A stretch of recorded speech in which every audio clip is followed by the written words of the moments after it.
সম্মানিত শেয়ারার বিন্দু, আসসালামু আলাইকুম। আপনারা দেখতে পাচ্ছেন এই বসন্ত প্যালেজের সবচাইতে গুরুত্বপূর্ণ যে অধ্যায়, এই প্রকল্পের 4টি লিফট এবং 2টি সিঁড়ি নিয়ে যে বেসটি গঠিত হয়েছে, এটা ইতিমধ্যেই 40 টন রড আর আজকে ঢালাই হচ্ছে। শাহর এডমিস কর্তৃক 5000 সিএফটি ঢালাই লাগতেছে। আপনারা জানেন এই কর্মযজ্ঞ শেষ হইলে পরে আগামীকালকের থেকে আমাদের এই ঈদের আগের যে ছাদ নির্মাণ হবে, ছাদ নির্মাণের জন্য যে প্রয়োজনীয় কলাম এবং বেস, কলাম, বেস আর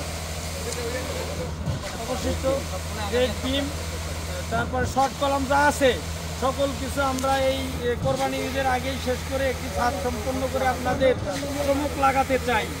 আপনারা দেখতে পাচ্ছেন আমাদের নির্বাহী পরিষদের সদস্যবৃন্দের পাশাপাশি আমাদের যে সাধারণ সদস্য আছেন, সাধারণ সদস্যদের মধ্যে অসাধারণ গুরুত্বপূর্ণ কিছু আমাদের পরিচয় করে দিন। ইতিমধ্যে এসছেন।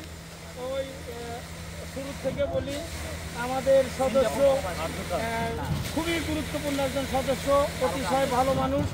ধার্যকৃত কিস্তি ধার্য করার আগেই যিনি প্রদান করে থাকেন আমাদের সকলের প্রিয় ফারুক ভাই, উনি সিঙ্গাপুর প্রবাসী। তারপরে আছেন আমাদের আরজু ভাই, আমাদের প্রিয় মানুষ, উনি ইতালি প্রবাসী। উনিও শব্দ আমাদের সাথে যুক্ত হয়েছেন, কিন্তু দায়িত্ব পালনে পুরাতন হিসেবে এগিয়ে আছেন। তারপরে আছেন আমাদের আমার শ্রদ্ধাভাজন স্যার, এই প্রকল্পের বর্ষিয়ান মানুষ মিঞ্জুর রহমান স্যার। তারপরে আছেন নির্বাহী সদস্য আমাদের সুমন রানা স্যার, আপনারা সকলেই চেনেন। ওনার এই বেস আজকে ঢালাই পিছনে বিরাট বড় অবদান আছে তার, আমাদের চেয়ে অনেক অনেক বেশি। তারপরে আছেন আমাদের একেবারে সুপার হিরো, সুপারম্যান, টাঙ্গাইল না শুধু বাংলাদেশের তারকা, সেনাবাহিনীর একজন চৌকস অফিসার আমাদের SM জামান ভাই। আমরা যে কোনো প্রয়োজনে কিস্তি প্রয়োজন হলে পরে প্রথমে তাকে স্মরণ করি, উনি মুহূর্তের মধ্যে সাড়া দেন। তার জন্য সকলের কাছে দোয়া চাই।